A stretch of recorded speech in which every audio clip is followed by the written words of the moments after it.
Helmet വെച്ചാൽ look എന്ന് പേടിച്ചിട്ടാണ് വെക്കാണ്ടുള്ള ഇവന്റെ ജീവൻ മരണ പോരാട്ടം. ഈ കരഞ്ഞെല്ലാം ഉണ്ടാക്കണ വേറെ ഒന്നല്ല, പുറത്തായപ്പോ ഇതിനെയും കൂടെ കൂട്ടി ഇതിന്റെ മുടി വെട്ടിക്കാന്ന് വെച്ചിട്ട് സാലുള്ളിൽ ചെന്നപ്പോ എനിക്ക് മുടി വെട്ടണ്ടെന്ന് പറഞ്ഞ കാരന് ബഹളം വെക്കുന്നു. ഇവനൊരു ഷർട്ട് എടുക്കണേന്ന് വലിയ കൂടുതലായോണ്ട് ഏതെടുക്കണമെന്ന് ഏറ്റവും വലിയ ഡൗട്ട്. കാരണം എന്താ, ഒരു ഡ്രസ് ഇട്ടാ ഷാരൂഖ് ഖാൻ, ഒരു ഡ്രസ് ഇട്ടാ സൽമാൻ ഖാൻ. ലാസ്റ്റ് കണ്ണി കണ്ട് ഏതോ ഒരെണ്ണം എടുത്തിട്ട് പോന്നു. അപ്പോഴേക്കും നമ്മളെ സുട്ടുവിനൊന്ന് ശരിയാക്കിയിട്ടുണ്ടായിരുന്നു. സുട്ടു ആരാന്ന് ചോദിക്കണവരോട് ഇതെന്റെ ചിറ്റട മോളാണ്, ഞങ്ങൾ തമ്മിൽ 18 വയസ്സിലെ ഡിഫറൻസ് ഉണ്ട്, ഒന്നിപ്പഴച്ചാ മൂന്നാണല്ലോ, അതുകൊണ്ട് തന്നെ ഒന്നുകൂടെ മുടി വെട്ടിക്കാനുള്ള ശ്രമം നമ്മൾ നടത്തി. ഈ ഒരു ചേച്ചി നമുക്ക് ഹെയർ കട്ടിംഗ് ഒക്കെ ചെയ്തത്. ഇവിടുത്തെ സ്റ്റാഫ് വളരെയധികം കോപ്പറേറ്റീവ് ആയതുകൊണ്ട് ഈ കുട്ടിക്കുരുവിനെ ഹാപ്പി ആയിട്ട് കരയാണ്ടിരുത്താൻ പറ്റി. നിങ്ങൾക്ക് തന്നെ കാണാൻ പറ്റും, വന്നപ്പോ ബാസിന്റെ ഇരുന്ന കുട്ടി ഇപ്പൊ എത്ര പെട്ടെന്ന് ലുക്കും അറിയുന്നു. ഇങ്ങനെ കൊച്ചു പിള്ളേരൊക്കെ മുടി വെട്ടിക്കാൻ ബെസ്റ്റ് ഓപ്ഷൻ ആട്ടെ. ഞങ്ങൾ ത്രിപ്രയർ ഒറിജിനലാണ്. ഇതാണ് നമ്മുടെ ആർട്ടിസ്റ്റ്.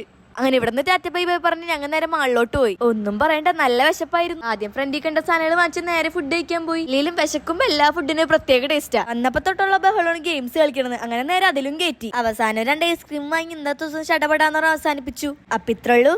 ബൈ.